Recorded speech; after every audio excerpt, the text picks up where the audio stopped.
Lucas 22, del 17 al 20. Lucas 22, hoy estoy mala, del 7 al 20. Ya, del 7 al 20.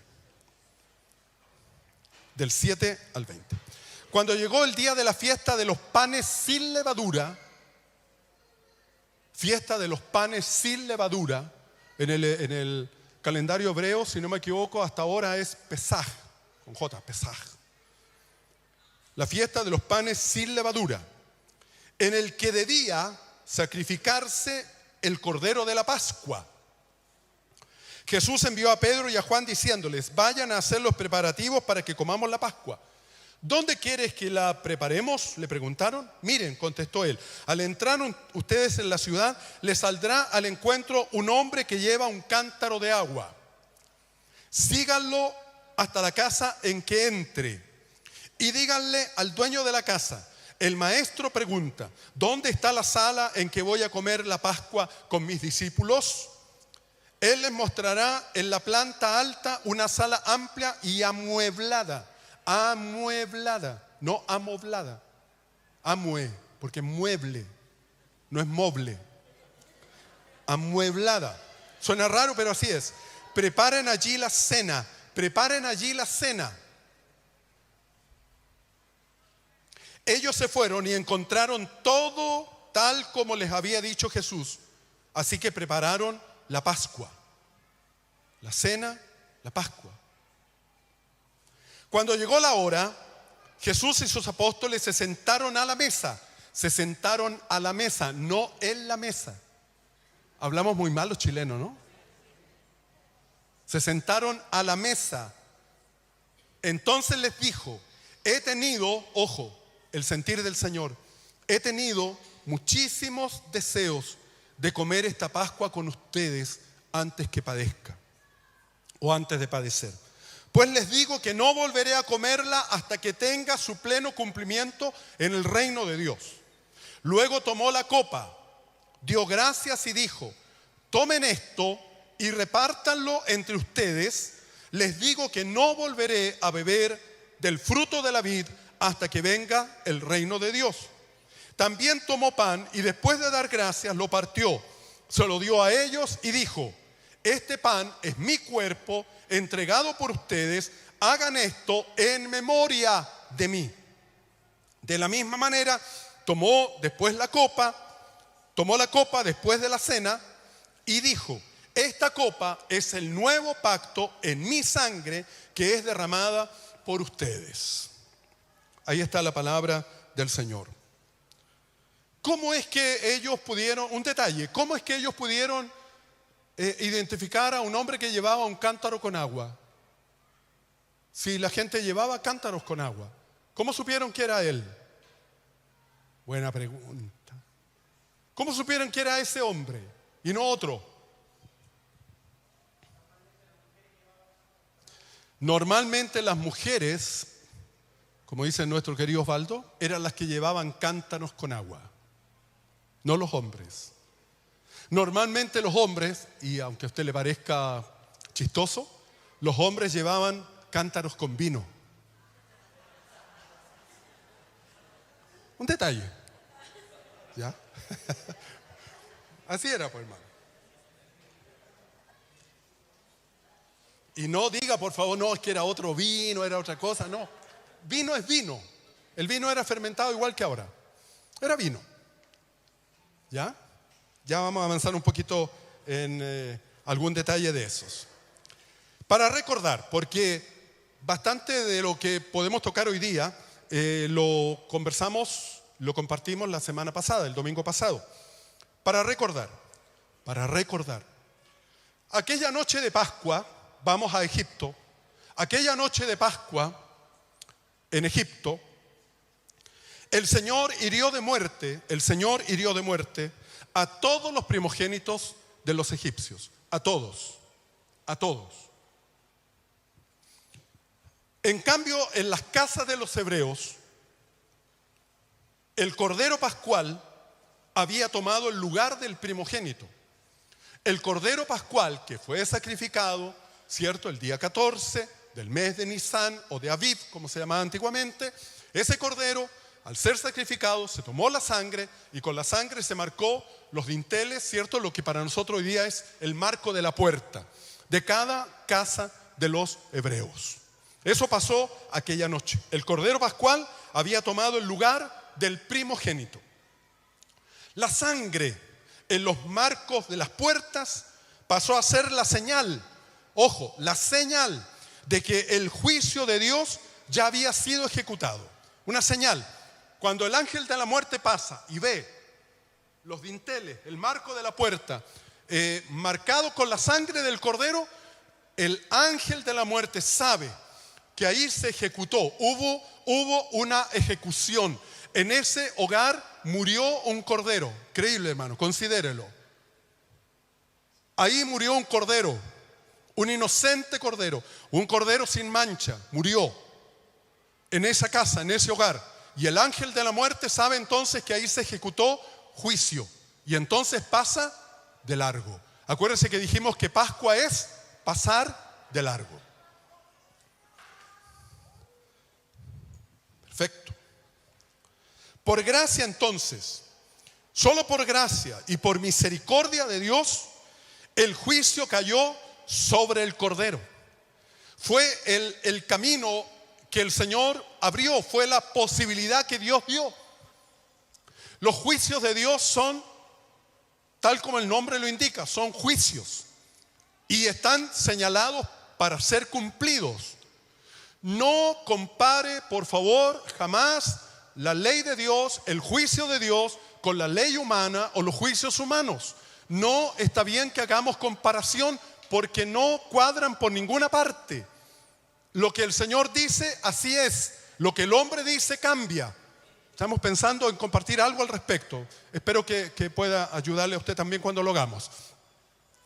Hoy día tenemos normas, tenemos leyes, pero no se cumplen.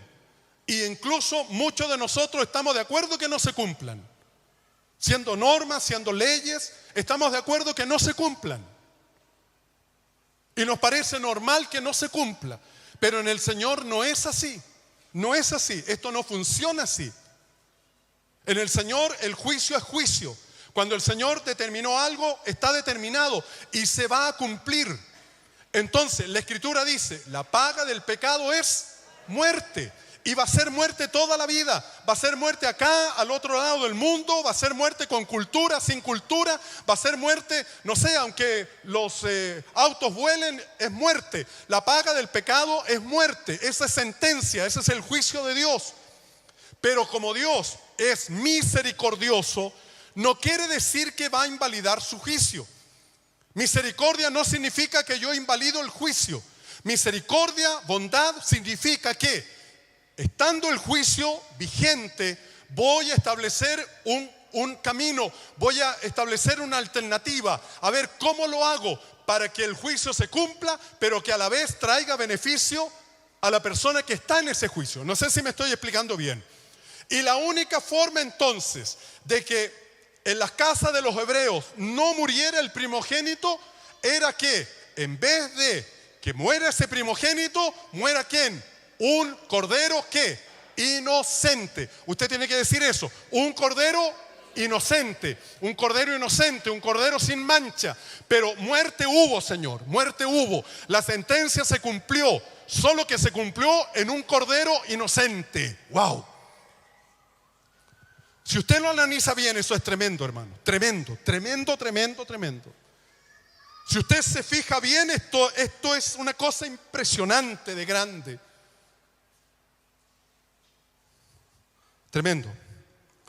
Vamos por un momento a considerar entonces la visión de los religiosos judíos, la gente de la época, la visión que tenía el pueblo judío, un poco también provocada por la visión de sus líderes.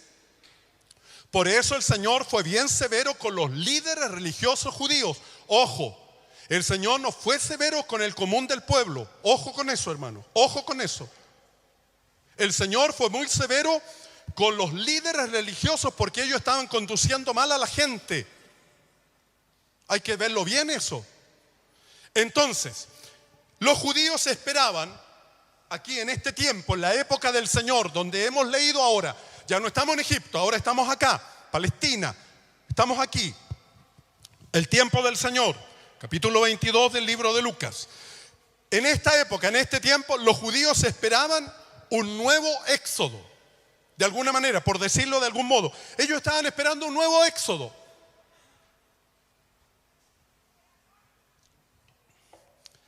Un nuevo éxodo. Esta vez, éxodo es salida. Éxodo es salida. Ellos esperaban una salida, la liberación, en este caso, de la esclavitud romana. Ellos anhelaban ser libres de la esclavitud romana, porque era un peso muy fuerte sobre ellos. Los romanos están considerados dentro de los pueblos más bárbaros que ha habido en el mundo. Terribles, hermanos. Usted ya sabe de sus castigos. Terribles, gente terrible. Las legiones romanas eran una cuestión con la cual uno no quisiera jamás encontrarse. Ellos esperaban entonces, el pueblo de Israel en general esperaba un nuevo éxodo, es decir, la liberación de la esclavitud romana. Más bien ellos estaban pensando en una salida. Más que una verdadera liberación, estaban pensando salir de un tema que los tenía complicados. Salir del tema, salir. No siempre salir significa ser libre. No siempre salir significa ser libre. Ellos esperaban salir, una salida. Visto así entonces, si esperaban una salida, más que una liberación, ellos esperaban un nuevo Moisés, alguien que los condujera, que los llevara de nuevo. No esperaban un nuevo cordero.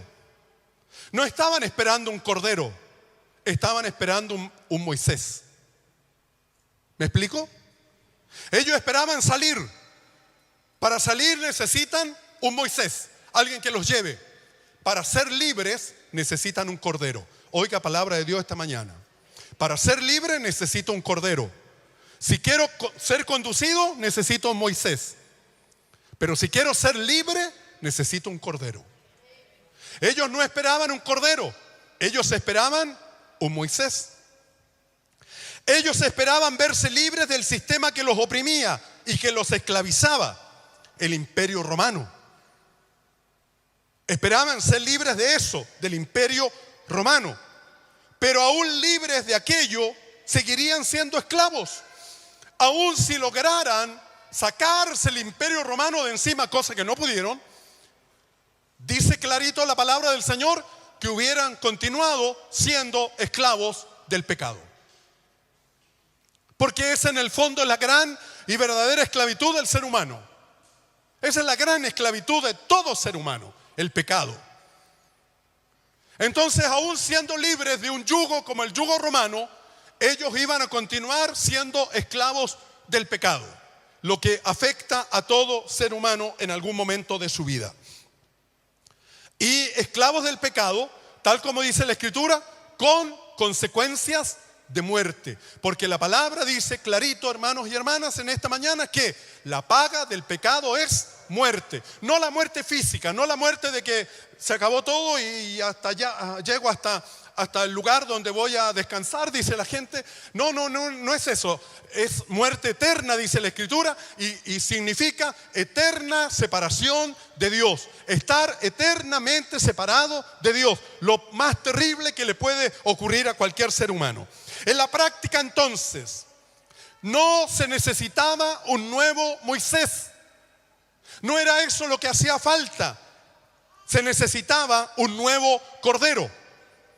No un Moisés, sino un cordero. Los judíos esperaban un descendiente del gran rey David.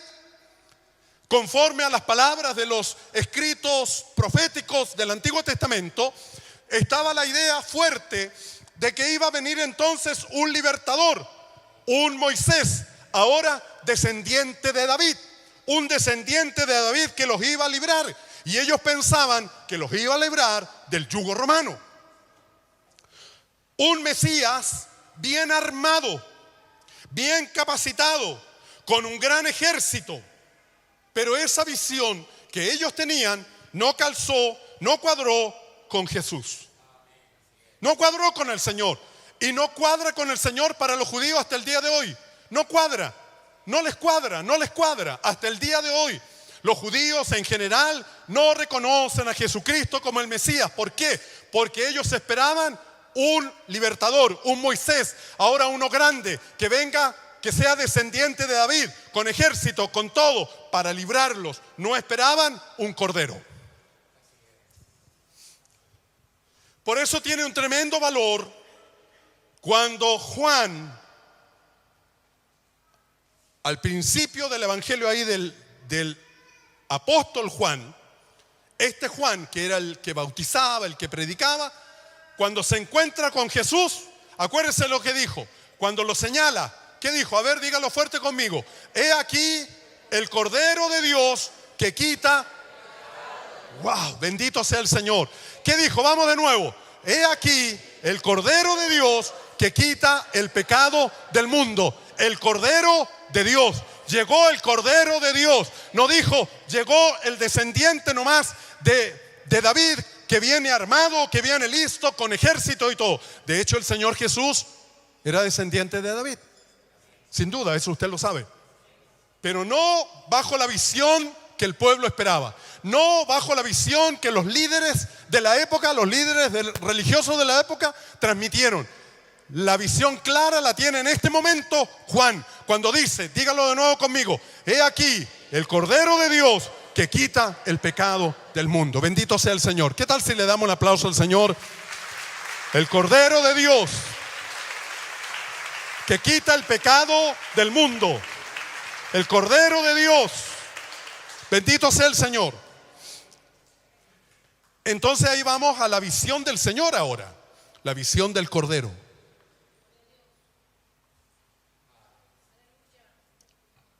La visión del Cordero.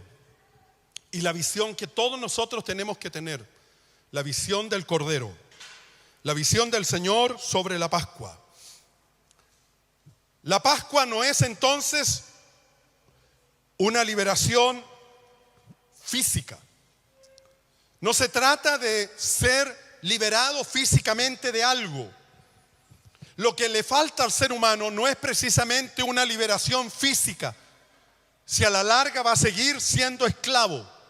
Lo que todo ser humano necesita mayormente y urgentemente es una liberación espiritual. Es un tema de dentro. Algo dentro tiene que ser liberado, y eso usted lo sabe. Algo dentro tiene que pasar. Soy esclavo desde dentro. El que es esclavo aquí, desde la mente, desde el corazón, va a ser esclavo toda la vida. Aunque viva libremente en un país, en un lugar, no sé, haga lo que quiera, se mueva como quiera, pero en el fondo es esclavo.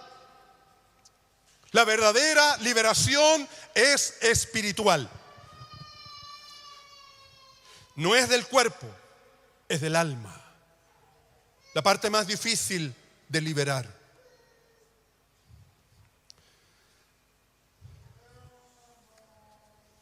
La liberación entonces es más que Egipto. Es más que salir de Egipto.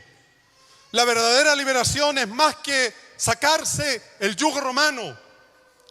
La verdadera liberación es salir del estado de pecado y de condenación en el cual nos encontramos. Dejar de experimentar esa condición, cambiar esa condición. Eso es lo que el Señor siempre ha querido enseñarnos a través de su palabra. La noche de la Pascua, entonces, el Señor establece con sus discípulos y de ahí en adelante un nuevo pacto. Aquí hay una enseñanza nueva, hay una visión nueva. A partir de esa noche, de la noche en que el Señor determinó estar con sus discípulos y comer la Pascua. La noche de la Pascua el Señor establece un nuevo pacto, no con la sangre del Cordero Pascual, no con esa sangre, sino con su propia sangre, no con el sacrificio de un cordero inocente, porque yo sé que el domingo pasado, cuando hablamos de la Pascua y tocamos solamente Pascua, y tocamos solamente Pascua, y tocamos nada más aspectos de la Pascua, internamente usted sabía que cuando la Escritura habla del Cordero Pascual, yo sé que el Espíritu de Dios y la palabra viva del Señor le estaban diciendo a usted, ese Cordero Pascual es una representación, es una señal, es un tipo de el bendito Cordero que dio la vida en la cruz del Calvario. Y yo sé que el domingo pasado, cuando usted comprendió que la sangre tenía que estar en el marco de la puerta de la casa, usted se dio cuenta que es la sangre bendita de nuestro amado Señor Jesucristo la que ha traído verdadera liberación y restauración en nuestra vida. Amén. Gloria al nombre del Señor. En esta Pascua entonces, la que acabamos de leer, el Señor anticipaba una vez más, porque lo hizo varias veces, pero una vez más, en esta Pascua, el Señor anticipa su propio sacrificio. Eso no es menor, hermanos. Eso no es de poca consideración, de poca valía. 22:15 dice, entonces les dijo, este es el sentir del Señor, hay que captarlo. He tenido muchísimos deseos de comer esta Pascua con ustedes antes de padecer. ¿Sabía el Señor lo que le esperaba? ¿Está seguro usted, verdad? ¿Él sabía lo que le esperaba? ¿Sabía el Señor las consecuencias de su entrega?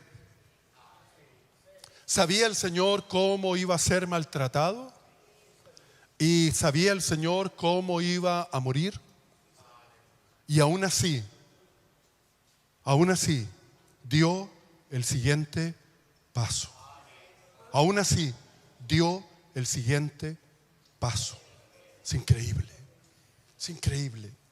Cuando uno empieza a pensar en eso, cuando uno recapacita en estas cosas de Dios, es increíble el nivel de entrega, el sacrificio. El Señor comió con sus discípulos lo que sería la última Pascua. La última, no hay más Pascua. En lo que compete a las cosas de Dios, no hay más Pascua. Como el pueblo judío no tiene luz, no ha querido dejar entrar la luz, porque la luz es Cristo. No hay más luz. No hay otra luz. Como no han querido dejar entrar la luz de Cristo, no hay forma de aclarar estas cosas. Y hasta el día de hoy el pueblo judío sigue celebrando la Pascua. Creo que lo que ya no hacen es sacrificar el cordero. Creo que ya no se hace hace mucho tiempo. Y han llenado la Pascua de simbolismos típicos del ser humano y le agregan cuestiones a ver si resulta, a ver si con esto agrado a Dios, y le hacen cosas para allá, cosas para acá, y la copa original ya son como 4 copas que beben y dele y cosas, y le ponen cuestiones encima y cuestiones abajo y dele, todo un sistema ceremonial. Han convertido la Pascua en una tremenda ceremonia, en una celebración en sí, en un asunto en sí mismo. Y que no tiene ningún efecto, ningún sentido, porque no es la Pascua, hermano, es Cristo, no es la Pascua, es el Señor, no es la Pascua, es el Señor. Es el Señor, no es el símbolo, no es la figura, es la realidad. El símbolo me ayuda a reconocer, el símbolo me orienta, pero tengo que llegar a lo verdadero. Eso es lo que dice la Escritura. Lo verdadero es Cristo. Lo verdadero no es el Cordero Pascual, es Cristo, es Cristo. Bendito sea el nombre del Señor. El Señor comió la última Pascua. 22:15 dice: entonces les dijo, he tenido muchísimo deseo de comer esta Pascua con ustedes antes de padecer. Y el 18 dice, les digo que no volveré a beber del fruto de la vid hasta que venga el reino de Dios. Esta es la última vez que estoy con ustedes, que comemos esto, no más. La última Pascua. Pero también aquí mismo parte lo que sería la primera cena. La última Pascua y la primera cena.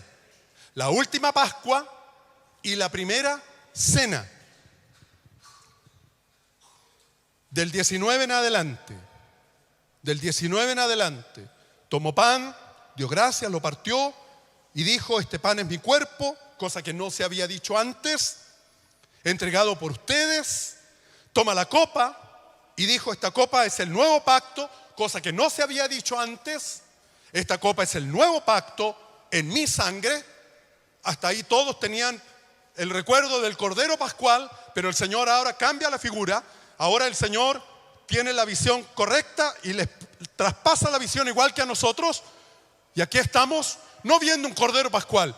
No nos hemos reunido en esta mañana para recordar al Cordero inocente que murió en Egipto. Nos hemos reunido en esta mañana para recordar a quien dio la vida en la cruz del Calvario.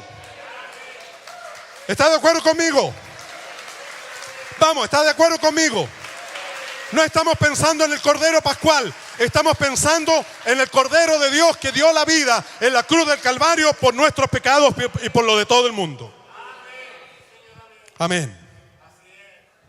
El Señor entonces, en esa noche, estableció este nuevo memorial. ¿Cuál es? Ya dijimos, no estamos aquí para recordar la salida de Egipto. Estamos aquí frente al pan y frente al vino. ¿Para qué? Para recordar siempre su muerte en la cruz del Calvario. Para recordar su muerte sacrificial. Para recordar su sacrificio tremendo, el mayor que un ser humano puede hacer. El sacrificio del Señor. Créanlo otros o no. Acéptenlo otros o no. Se burlen o se rían otros, hagan otras personas lo que quieran.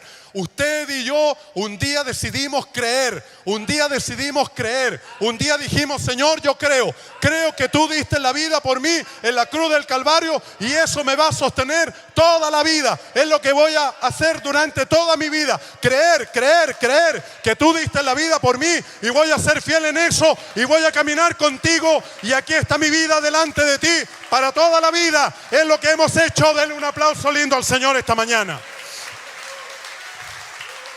Eso es.